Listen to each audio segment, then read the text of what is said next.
오늘 함께 보실 말씀은 베드로전서 1장 18절에서 19절까지 말씀입니다. 신약성경 377면에 있습니다. 베드로전서 1장 18절에서 19절까지 말씀을 제가 봉독하겠습니다. 너희가 알거니와 너희 조상이 물려준 헛된 행실에서 대속함을 받은 것은 은이나 금같이 없어질 것으로 된 것이 아니요 오직 흠없고 점없는 어린 양 같은 그리스도의 보배로운 피로 된 것이니라. 아멘. 우리는 하이델베르크 요리문답을 따라서 우리의 믿는 바가 무엇인지, 우리가 무엇을 믿고 있는지 살펴보고 있습니다. 요리문답은 우리가 믿는 것, 곧 신앙의 핵심 내용을 사도신경에 요약되어 있다고 말했죠. 우리는 지금 삼위일체이신 성부, 성자, 성령 하나님을 우리는 믿고 있는데, 지금 성자 하나님에 대한 우리의 믿음의 내용이 무엇인가 이제 살펴보고 있는 중입니다. 자, 사도신경은 먼저 성부 하나님에 대해 이제 이렇게 고백했죠. 전능하사 천지를 만드신 하나님 아버지를 내가 믿사오며라고 시작을 합니다. 그리고 이어서 성자 하나님에 대한 고백으로 나아갔는데, 그 외아들 우리 주 예수 그리스도를 믿사오니로 시작을 하죠. 여기서 그 성자 하나님이 누구신지가 먼저 나오고, 그리고 이어서 그분이 무엇을 하셨는지가 따라 나옵니다. 이어지는 구절이 이는 성령으로 잉태하사 동정녀 마리아에게 나시고라고 시작되는 부분이 거기입니다. 자, 우리는 앞부분인 성자 하나님이 누구신가 하는 주제를 지금 살펴보고 있는데, 그동안 배웠던 내용을 잠깐 떠올려 보겠습니다. 자, 성자 하나님의 이름은 예수셨죠. 뜻은 구원이었습니다. 그러니까 그분은 지금 구원을 이루려는 분이라는 것을 알 수 있죠. 그런데 그 일, 구원의 일을 어떻게 이루시는가? 그리스도가 되셔서 이루신다고 말하고 있습니다. 그러니까 성자 하나님의 이름은 예수이고 역할은 그리스도다라고 사도신경이 우리에게 요약해 주고 있었던 것입니다. 지난 시간에 그리스도로 서 계신다는 것은 선지자와 제사장, 왕으로서의 역할을 하신다고 이제 살펴보았죠. 자, 이렇게 해서 우리는 그 외아들 우리 주 예수 그리스도를 믿사오니 가운데 예수 그리스도를 믿는다는 것이 무엇인가 이제 살펴봐 왔던 것입니다. 이제 남아 있는 부분은 그 외아들 우리 주가 되겠죠. 자, 오늘 이 부분에 대해서 함께 살펴보도록 하겠습니다. 33문을 함께 보시겠습니다. 제가 문제를 읽으면 답을 소리내서 같이 읽어주시면 되겠습니다. 우리 역시 하나님의 자녀인데 그분을 왜 하나님의 독생자라 부릅니까?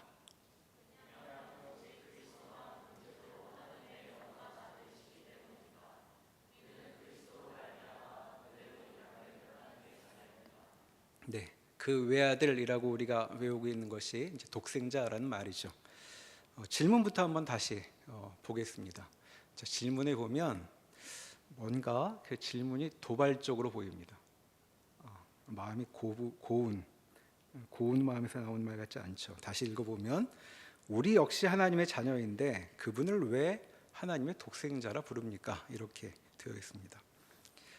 자, 나도 하나님 자식이고 성자 하나님도 곧 예수님도 하나님의 자식인데 뭘 굳이 그분만 하나님의 독생자라고 불러야 하는가? 자, 이런 질문이죠. 자, 한마디로 다 같은 자식 아닙니까? 이제 이렇게 묻고 있습니다. 자, 틀린 말이 아니죠. 자, 우리도 성부 하나님을 아버지라고 부르니까 뭘 그렇게 구별을 굳이 해야 되나? 자, 이런 생각이 듭니다. 하지만 좀 생각을 해보면 이 질문을 좀 다른 각도에서 볼 수 있을 것 같습니다. 자, 오늘 교회의 여러 일들을 마치고 집에 갔는데 모르는 사람이 하나 집에 와 있다고 생각을 해보죠. 자, 누군지 어색해서 눈짓으로 부모님께 묻습니다. 누구냐고. 그랬더니 입양한 자식이라고 부모님이 답을 하는 것이죠. 자, 가만 보니까 그 사람이 자꾸 우리 엄마 보고 엄마라고 부릅니다.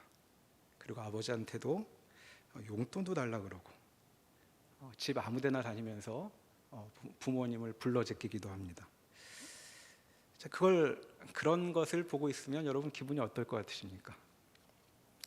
우선 언제부터 우리 엄마가 네 엄마냐? 이제 이 얘기부터 하고 싶겠죠. 그러나 그런 말 한마디면 해결될 문제가 아닙니다. 왜냐하면 세상이 지금 바뀐 것이기 때문이죠. 자, 이 질문이 그런 겁니다. 자, 질문이 뭐였죠? 우리 역시 하나님의 자녀인데 그분을 왜 하나님의 독생자라 부릅니까? 자, 지금 누가 이렇게 묻고 있는 거냐 하면 입양된 자식이 이 집에서 태어난 자식인 나한테 이제 이렇게 나를 가리키며 말하는 것이죠. 자, 듣고 보니까 원래 아들, 원래 딸은 기분이 썩 좋지 않습니다. 자, 그러니까 이런 질문까지 당당하게 할 정도로 우리에게 무슨 사연이 있다는 것을 먼저 짐작해 볼 수 있죠. 잠시 후에 우리 다시 생각해 보겠지만 우리는 원래 자식도 아닌데 이런 질문까지 가능할 만한 그런 특별한 자리에 오게 된 것입니다. 자, 그럼 다시 질문의 내용을 살펴보도록 하겠습니다. 자, 예수님은 어떤 분이냐? 그 외아들, 곧 하나님의 독생자라고 말했죠. 그럼 이 말이 무슨 뜻인가? 이제 답변을 살펴보면 이제 그에 대한 뜻이 이렇게 풀어지고 있습니다.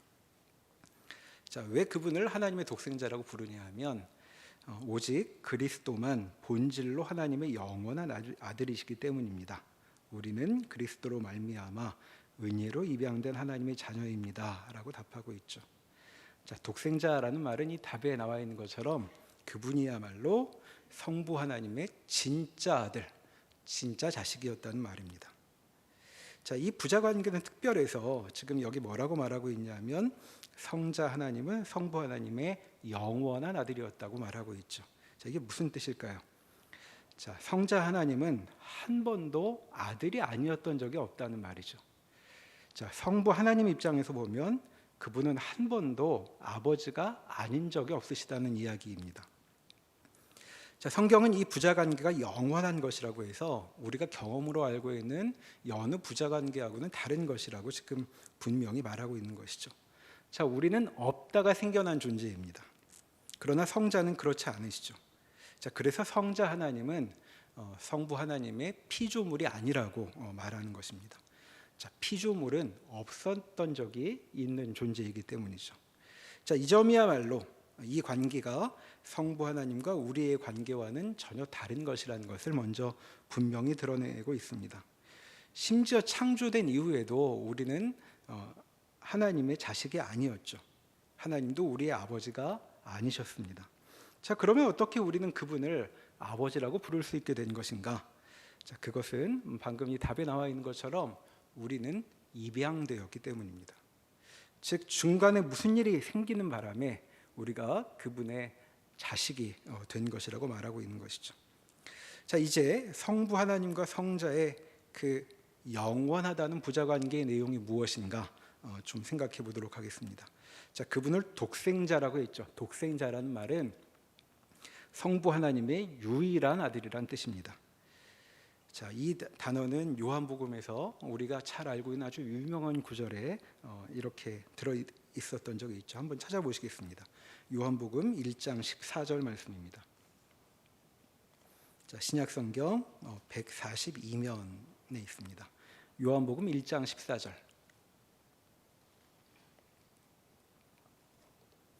자, 함께 읽어보겠습니다. 요한복음 1장 14절입니다. 말씀이 육신이 되어 우리 가운데 거하심에 우리가 그의 영광을 보니 아버지의 독생자의 영광이요 은혜와 진리가 충만하더라 라고 얘기합니다. 자, 이분을 독생자라고 여기 부르고 있죠. 이뿐만이 아니고 우리가 잘 알고 있는 요한복음 3장 16절에도 마찬가지 표현이 나옵니다. 다 아실 테니까 제가 한번 다시 읽어보겠습니다. 하나님이 세상을 이처럼 사랑하사 독생자를 주셨으니 이는 그를 믿는 자마다 멸망하지 않고 영생을 얻게 하려 하심이라. 자, 여기 독생자라는 말이 나오고 있는데 이제 그 유일한 아들이란 말입니다. 지금 두 단어를 합쳐서 말하고 있는 것인데, 자, 1차적으로는 유일한이란 뜻이죠. 그리고 이 유일하다는 말은 그저 숫자만의 문제가 아니라 같은 부류를 다른 곳에서는 또 찾을 수 없다는 그런 뜻을 갖고 있습니다. 자, 그러니까 성부 하나님께는 아들이라고는 이분 말고는 다른 누구도 생각할 수 없다는 것이 이 독생자라는 말 속에 들어있는 것이죠. 우리는 지난 몇 주간에 몇 번에 걸쳐서 예수님이 누구신가에 대해서 살펴보고 있었습니다. 자, 그분의 이름은 예수였고 그분의 역할은 그리스도라고 말했죠. 그런데 이와 같은 설명은 모두 우리와의 관계 속에서 했던 설명입니다. 자, 그분은 우리에게 구원이시고 그리고 우리에게 그리스도 기름 부음을 받은 메시아가 된다고 말한 것이었죠. 그런데 지금 바로 여기서 그리스도 성자 하나님의 정체가 본질적으로 다시 조명되고 있는 것입니다. 자, 그분은 우리와의 관계 속에서 설명될 수 있는 분이 아니라는 것이죠. 근본적으로 이분이 누구신가를 알려면 성부 하나님과의 관계 속에서 바라보아야 한다라고 말하고 있는 것입니다. 자, 성부 하나님의 유일한 다른 비슷한 유를 찾을 수 없는 아주 독특한 분이라고 여기 말하고 있는 것이죠. 자, 우선 이 독생자에 담겨 있는 이 유일하다는 말의 무게가 무엇인지 먼저 좀 생각을 해보도록 하겠습니다. 요한복음의 독생자, 곧 유일한 아들이라는 말에서 사용된 이 유일한이라는 단어가 이제 집중적으로 사용된 한 사례가 있기 때문이죠. 자, 누가복음 7장으로 가보시겠습니다. 누가복음 7장 11절입니다. 신약성경 100면에 있습니다. 자, 신약성경 100면 누가복음 7장 11절입니다.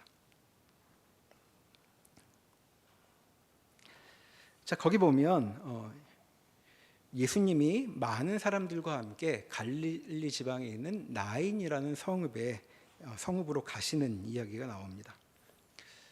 자, 이 성읍 크지 않은 성읍이었는데 그 성문 앞에 이르셨죠. 그런데 문에서 한 무리가 시체를 메고 나오고 있습니다. 그러니까 장례 행렬을 만난 것이죠. 자, 어떤 장례인가? 12절부터 이렇게 설명이 되고 있습니다. 성문에 가까이 이르실 때에 사람들이 한 죽은 자를 메고 나오니 이는 한 어머니의 독자요 그 어머니는 과부라. 자, 이 장례 행렬을 보신 예수님의 반응이 13절 이하에 나오죠. 주께서 과부를 보시고 불쌍히 여기사 울지 말라 하시고 가까이 가서 그 관에 손을 대시니라고 지금 이야기가 이어지고 있습니다. 자, 예수님이 불쌍히 여기셨다고 하는데 정말 불쌍히 여기실 만도 합니다. 자, 유족이 사람이 죽었는데 유족이 딱 한 명뿐이죠. 어머니입니다. 자, 그런데 어머니의 형편이 단 한 단어로 다 설명이 되고 있습니다. 자, 이 사람은 남아 있는 그 가족 그 누구인가? 과부라고 되어 있죠. 자, 과부였던 어머니가 한 명 있던 아들을 잃었습니다. 이게 무슨 뜻일까요? 지금 이 여인은 세 개를 잃어버린 것이죠. 자, 이 어머니에게는 이런 일을 만나도 안겨서 슬피 울 수 있는 슬픔을 나눌 사람이 없습니다. 자, 바로 이런 맥락에 나와 있는 맥락에서 우리가 앞에서 본 그 단어가 나오죠. 자, 아들은 독자, 유일한 아들이었습니다. 같은 단어죠. 자, 예수님은 바로 이 여인의 처지를 바로 알아차리시죠. 그를 불쌍히 여기시는데 어느 정도로 안쓰럽게 여기시냐면 관에 손을 대실 정도입니다. 자, 구약 성경에 보면 죽음과 접촉하는 일은 부정하게 되는 일, 불결하게 되는 일이었습니다. 자, 그런데 예수님이 지금 그 금기를 뛰어넘고 계시죠. 그만큼 이 여인을 불쌍히 여기셨다는, 측은히 여기셨다는 뜻으로 읽을 수 있습니다. 자, 15절에 보면 예수님은 그 유일한 아들을 살려내셔서 어머니에게 되돌려 주고 계십니다. 자, 몇 장을 넘겨서 누가복음 8장으로 가보겠습니다. 자, 8장 41절로 한번 가보시죠. 자, 여기도 같은 단어가 나오는데, 자, 8장 41절 이하에 보면 예수님 앞에 회당장 야이로라는 사람이 와서 무릎을 꿇습니다. 자, 회당장이면 회당의 지도자죠. 자, 지역 유지라고 말할 수 있고, 그리고 이 마을 공동체 리더라고 할 만한 사람인데 지금 젊은 사람 앞에 무릎을 꿇고 있습니다. 자, 무슨 일일까? 자, 그는 지금 예수님에게 자기 집에 좀 같이 가시자고 요청을 하고 있습니다. 자, 느닷없이 집으로 부르고 있는 것은 지금 이 상황이 평범하지 않다는 뜻이죠. 그 이유가 42절에 이렇게 나옵니다. 그의 12살 된 외딸이 죽어간다는 것이죠. 자, 예수님은 이 가슴 아픈 아버지의 청을 받아들이고 그 집으로 가십니다. 자, 예수님은 지금 막 여행을 마친 참이었는데, 그러니까 피곤하셨을 텐데 다시 새로운 길을 나서시는 것이죠. 왜 그랬을까? 자, 아버지의 표현 못할 슬픔을 아셨기 때문일 것입니다. 자, 49절에 보면 가는 길에 전갈이 하나 도착을 합니다. 그 딸이 이미 죽었다는 것이죠. 자, 그런데도 예수님은 그 소식에 멈추지 않고 계속 걸음을 재촉하십니다. 자, 이렇게 말씀하시면서 두려워하지 말고 믿기만 하라. 그리하면 딸이 구원을 얻으리라. 자, 바로 이 장면에서도 유일한이란 단어가 나오고 있습니다. 42절에 외딸이 있어라는 그 외가 바로 그 유일한이란 말이죠. 자, 외동이란 건 이런 겁니다.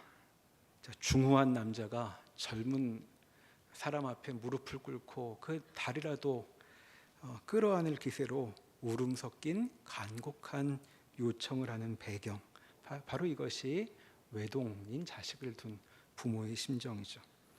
자, 누가복음은 하나를 우리에게 더 보여주고 있습니다. 9장으로 넘어가 보겠습니다. 9장 38절입니다. 자, 9장 37절 이하에 보면 예수님께서 제자들 며칠 데리고 어느 산에 갔다가 오시는 길이 시작이 되는데, 여기도 이제 같은 단어가 나오죠. 누가복음 지금 7장과 8장과 9장에 이 독생자라는 말을 그 말로 번역되고 있는 유일한이라는 단어를 연속해서 사용하며 우리에게 어떤 면모를 보여주고 있는 중입니다. 자, 38절에 보니까 예수님께서 다시 제자들하고 합류를 해보니 소동이 일어나 있었죠. 자, 무슨 일인가? 웬 한 사람이 소리를 막 지르고 있습니다. 자, 왜 그러냐 하면 그의 외아들이 귀신에 들렸기 때문이죠. 자, 여기서 다시 유일한이라는 단어가 등장하고 있습니다. 자, 귀신이 그 하나밖에 없는 아들을 붙잡아서 갑자기 소리도 지르게 하고 또 경련을 일으키고 거품을 물게도 합니다. 그리고 몸을 마구 상하게 하고 있죠. 자, 저러다가 언제 죽을지 모르겠습니다. 근데 아무도 그 귀신을 말릴 힘이 없었던 것이죠. 자, 이런 일을 옆에서 보고 있는 아버지 심정이 어떠할까요? 하나뿐인 자식이 저렇게 귀신에 잡혀 몸을 망가뜨리고 있으니 말입니다. 자, 이번에도 예수님은 이 일에 개입을 하시죠. 자, 제자들은 아무 일도 못했지만 예수님은 귀신을 꾸짖으시고 그 아들을 아버지에게 도로 주셨다라고 42절에 기록하고 있습니다. 자, 지금 우리가 세 에피소드를 보았는데 전부 유일한 자식을 둔 부모의 사연을 보았던 것입니다. 자, 죽을 것만 같은 고통 가운데 있던 부모들이 예수님을 만나 숨을 쉬게 된 이야기죠. 자, 하나뿐인 자식을 죽음에 넘겨주지 않고 되돌려 받았던 것입니다. 자, 그런데 우리의 관심은 이 예수님의 치유 이적과는 좀 다른 관심 때문에 이 구절들을 보고 있었습니다. 자, 우리의 질문은 무엇이었냐면 유일한 아들, 유일한 자식이란 말에 담겨 있는 무게가 무엇인가 하는 것이었죠. 자, 여기 외동인 분들이 있다면 오늘 이 본문을 보다 실감나게 읽을 수 있을 것입니다. 자, 외동인 자식을 잃을 때 부모는 모든 것을 잃습니다. 그래서 그런 자식을 잃지 않으려고 부모는 무엇이든 할 수 있죠. 자, 나인성 과부는 외아들이 죽었을 때 세상을 잃었을 것입니다. 회당장 야이로는 외딸을 살릴 수만 있다면 낯선 사람을 집에 초대하는 것은 물론이고 아예 집을 팔아버릴 수도 있었을 것입니다. 아니, 살릴 수만 있다면 자기를 팔고 싶었을지도 모르겠습니다. 귀신 들린 외아들의 아버지 역시 마찬가지죠. 그도 할 수만 있다면 외아들 대신 자기가 귀신에게 잡혀가기를 바랐을 것입니다. 그런데 이 일에 아무런 개입도 할 수 없어서 지금 사람들 한가운데서 소리를 지르며 거의 미쳐가고 있었던 중이었죠. 자, 이것이 바로 성경이 독생자인 자식과 부모의 관계에서 발견하는 무게입니다. 자, 예수님은 어떤 분일까요? 성부 하나님의 독생자라고 말했습니다. 자, 성경이 이런 에피소드에 비추어 보면 성부 하나님께 그분이 얼마나 중요한 존재인지 짐작해 볼 수 있는 것이죠. 자, 성자를 위해서라면 성부께서는 무엇이든지 하실 수 있었을 겁니다. 자, 상상을 해보자면 성자를 위해서라면 아마 이 세상 무엇이든 다 내줄 만한 분이었을 것이죠. 아마 세계가 필요하다면 세계를 팔아서라도 성자를 위해 행동하실 분이 성부 하나님이셨을 것입니다. 자, 그런데 그렇게 귀한 아들이 오늘 요리문답을 보면 아주 특이한 문맥에 등장을 하고 있습니다.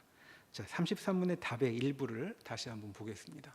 자, 끝부분에 이렇게 되어 있었죠. 우리는 그리스도로 말미암아 은혜로 입양된 하나님의 자녀입니다 라고 되어 있습니다. 자, 앞에서 우리는 우리 부모가 누구를 입양했다고 하면 어떤 기분일지 생각해 보았습니다. 같은 어머니에게 태어난 형제들도 동생이 생길 때면 아기여도 크게 스트레스를 받는다고 하죠. 자, 그 전까지는 자기가 어른들의 사랑을 독차지했는데 이제껏 내 차지였던 그 사랑이 갑자기 난데없이 나타난 저 갓난아기에게 가버리기 때문입니다. 자, 그래서 형, 누나, 오빠가 동생들에게 잘해주는 일이 쉽지 않죠. 자, 그런데 지금 우리가 보고 있는 맥락은 심지어 입양입니다. 같은 배에서 난 형제도 아니고 입양이죠. 아니, 세상에 나랑 아무 상관도 없는 사람에게 부모의 사랑과 관심이 옮겨가는 그런 일이 여기 적혀 있는 것이죠. 진짜 자식의 입장에서는 참을 수 없는 일입니다. 자, 이렇게 볼 때 지금 우리가 읽은 이 답에 기록되어 있는 내용은 참 의외의 것이라고 말할 수 있겠죠. 자, 우리는 아무 권리도 없이 성부 하나님을 아버지라고 부를 수 있게 되었습니다. 자, 어떻게 해서 그렇게 되었나? 어떻게 우리가 입양될 수 있었던 것인가? 그리스도로 말미암아라고 되어 있습니다. 우리의 등장으로 마음이 상해야 마땅한 바로 그 원래 아들이, 그 유일한 아들이 오히려 어떤 기억까지 해서 우리가 입양되었다고 어떤 깊은 사연을 우리에게 들려주기 시작하는 것이죠. 이게 대체 무슨 일일까? 그 내용이 이어지는 34문답에 설명되고 있습니다. 34문을 제가 읽을 테니 답을 이어서 나오는 답을 읽어주시면 됩니다. 당신은 왜 그분을, 자, 그분은 그리스도 성자 하나님을 말하죠. 그분을 우리 주라 부릅니까?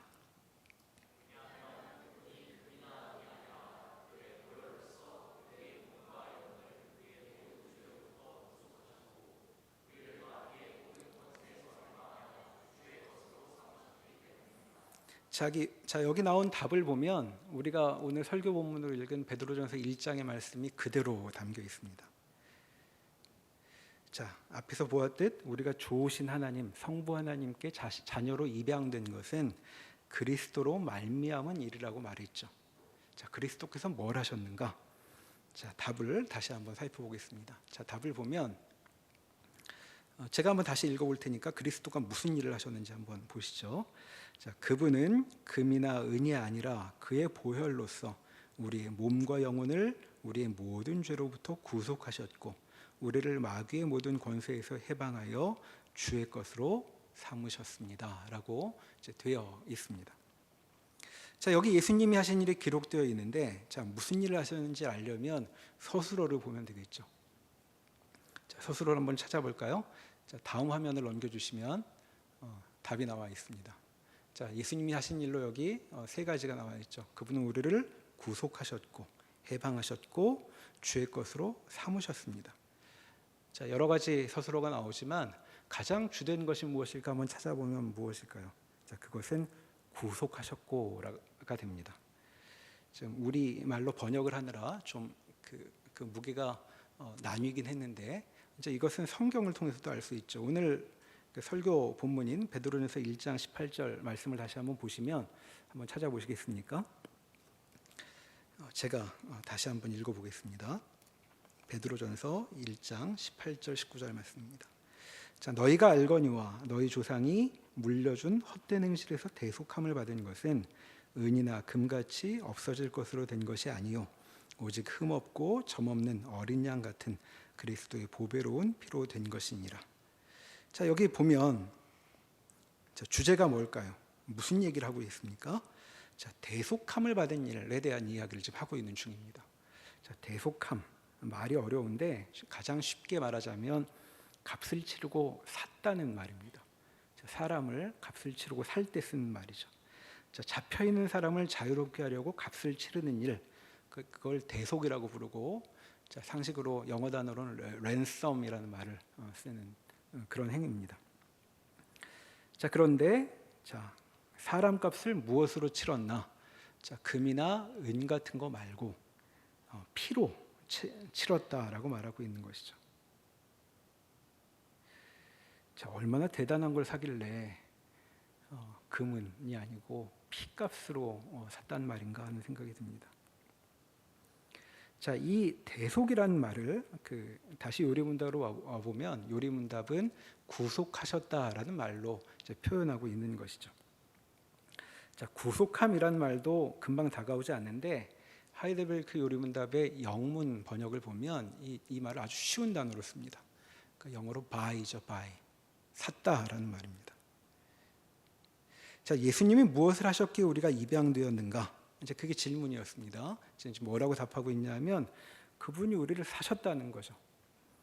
자, 무슨 값을 치르고 피를 치르고, 자, 피란 목숨을 말할 것입니다. 자, 성자 하나님이 재산이 없는 분도 아니고 돈도 많으셨을 텐데 왜 금과 은 같은 게 아니고 피값, 그러니까 목숨값으로 우리를 사셨는가? 이게 대체 무슨 일인가 하는 생각이 들 만한 이야기가 지금 여기 담겨 있습니다. 자, 그런데 오늘은 요리문답을 따라 이 점에 대해서 좀 더 생각을 해보죠. 자, 그렇게 사오신 결과가 무엇이라고 얘기하냐 하면 그래서 그분이 우리에게 주가 되신다고 말하고 있습니다. 자, 우리가 주의 것, 그분의 소유가 된다고 말하고 있죠. 자, 여기에는 이제 특정한 문화가 이제 배경으로 담겨 있는 것입니다. 자, 사람을 값을 치르고 사면 주인이 바뀌죠. 자, 그와 같은 문화가 여기 담겨 있습니다. 그러니까 이제 노예 시장 같은 걸 떠올리시면 됩니다. 자, 노예 시장에서 정당한 값을 치르면 산 사람이 주인이 되는 것이죠.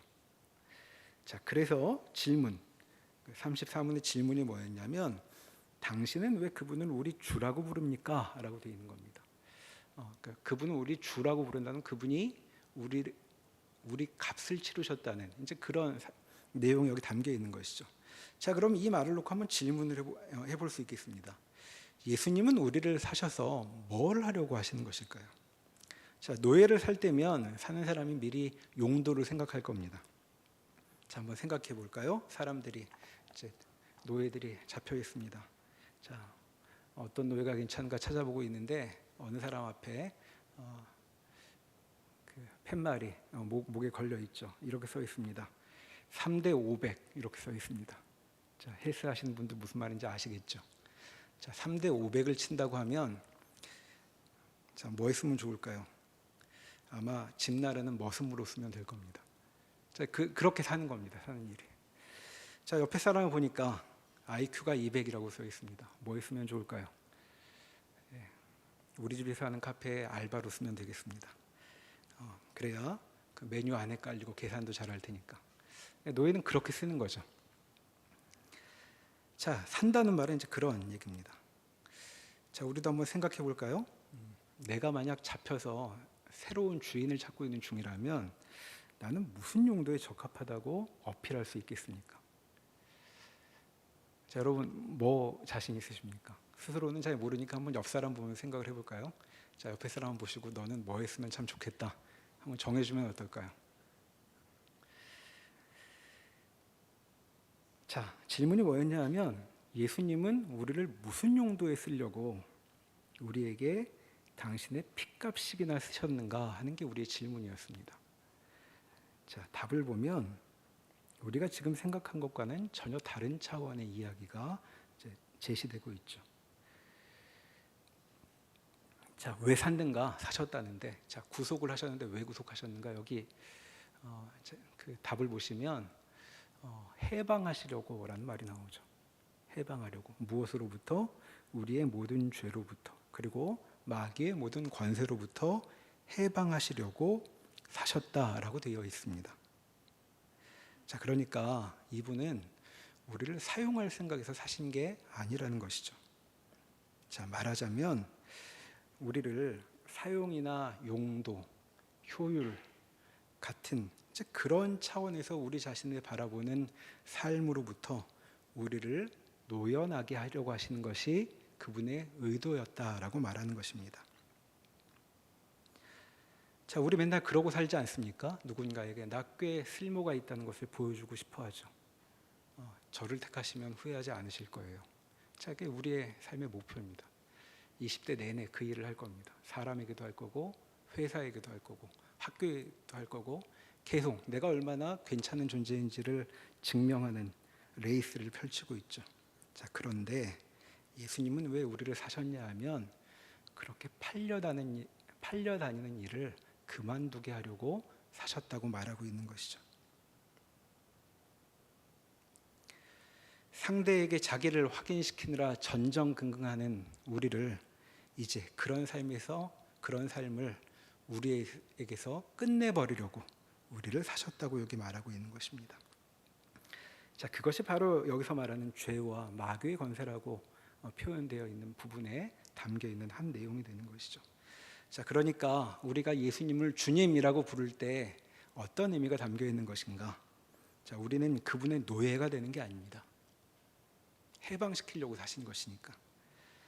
자, 별별 사소한 것들의 노예가 되며 사는 삶은 더는 내 삶이 아닙니다라는 고백이 예수 그리스도가 나의 주입니다라는 말에 담겨 있는 것이죠. 내게는 예수님이 주인이십니다라는 이 말에는 우리가 예수님 정도가 아니라면 그 무엇에도 매이지 않는 존재이며, 그리고 그분의 핏값 정도 되어야 내 자유가 무엇인가를 이해할 수 있는 그런 사연이 있는 존재다라고 자신을 이해하는 것을 말하는 것이죠. 자, 우리는 성자 하나님이 누구신가라는 주제를 지금 살펴보고 있었습니다. 자, 오늘 주제는 그 외아들 우리 주라는 대목이었죠. 자, 그분은 우리의 주가 되셔서 방금 말씀드렸던 것처럼 우리의 정체가 무엇인지 밝혀주고 계십니다. 자, 우리는 이제 그분이 주인이셔서 자유인으로 살아가는 것이죠. 자, 그것도 보혈이라는 값을 치르셨습니다. 자, 보혈 하도 많이 들어서 감이 안 오는데 풀어서 말해야 되겠죠. 보배로운 피로, 보배로운 피로. 자, 피가 뭔지 모르면 앞에 것만 생각해도 되겠습니다. 굉장히 보배로운 것을 값으로 치러 우리를 자유롭게 하셨다고. 그래서 우리는 그런 자유를 누리는 존재라는 것이 우리 주라는 말에 담겨 있는 것입니다. 자, 그런데 이 일을 누가 이루신 것인가? 바로 성자 하나님의 독생자께서 이루어내셨습니다. 자, 성부 하나님의 독생자라는 말. 자, 이 아들의 목숨은 성부 하나님의 목숨과 마찬가지라는 뜻이죠. 자, 우리의 구원은, 우리의 해방은 바로 이와 같은 배경 위에 세워져 있는 것입니다. 외아들과 외딸을 잃고 울부짖는 그 부모의 모습이 이 모든 일의 배경이 되고 있는 것이죠.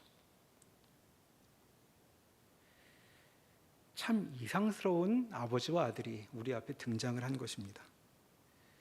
자, 하나뿐인 자식을 잃지 않을 수만 있다면 무엇이라도 내어놓을 수 있는 것이 이 아버지의 처지인데, 이 아버지는 세계 전체와 맞먹을, 아니 세계보다도 더 귀중한 아들을 내놓고 있는 것이죠. 누구를 위해 내놓았을까요? 우리 같은 사람을 위해서입니다. 도무지 우리 머리로는 이해하기 어려운 일이죠. 자, 아들은 어떻습니까? 이상한 건 아버지만이 아닙니다. 자식도 이상하죠. 부모의 사랑, 부모의 재산을 독차지하고 싶은 것이 자식의 자연스러운 마음인데, 이 아들은 자기를 버려서 알지도 못하는 사람들을 형제로 입양하겠다고 나선 그런 아들입니다. 자, 우리 세상은 어떻습니까? 우리 세상은 아무것도 잃고 싶지 않고 뭐든지 움켜쥐려는 그런 아버지와 아들로 가득한 세상입니다. 자, 외동인 자식 하나를 위해서 무엇이든지 다 하겠노라고, 절대 뺏기지 않겠다고 내 새끼만 생각하는 그런 아버지가 이 세상에 가득합니다. 그리고 부모의 재산 때문에 같은 배에서 나온 형제끼리도 원수가 되는 것이 우리 세상이죠. 자, 이런 세상인데 지금 여기에 잃을 위험이 전혀 없는 것을 내놓겠노라고, 최고의 보배를 내놓겠다는 부자가 우리 앞에 등장한 것입니다. 자, 그 이상스러운 일을 왜 하는가? 누구 쫓아고 하는 것인가? 손가락으로 한번 가리켜 볼까요? 나를 위해서입니다. 자, 노련한 부자 공갈단에 우리 같은 사람이 걸리면 어리숙해서 아마 속옷도 챙기기 쉽지 않을 것입니다. 자, 그런데 성경은 그와는 정반대로 우리에게 다가오는 분들을 소개하고 있죠. 이들은 대체 무엇을 바라는 걸까? 자, 우리가 길 가다가 길거리 캐스팅을 받는다고 해봅시다. 참 의아하지 않겠습니까? 왜 나 같은 것을? 내가 괜찮았나? 이렇게 생각할 사람들일 것입니다.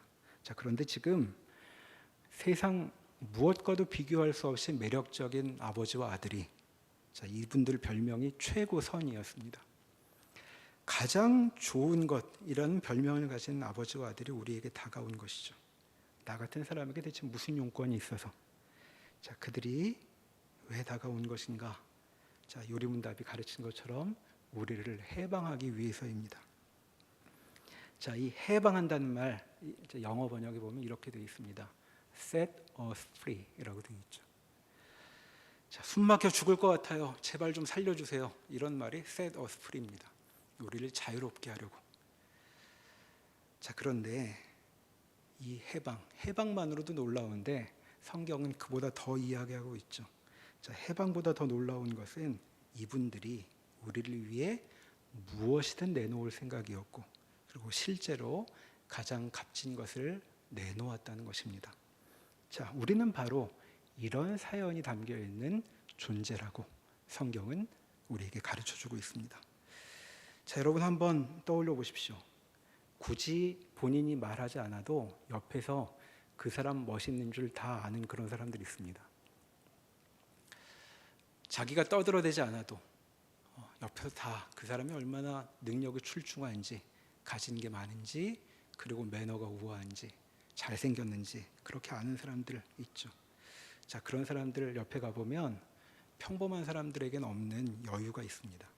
서두르지 않고 움켜쥐려고 곤두서 있지 않고 안달하지도 않죠.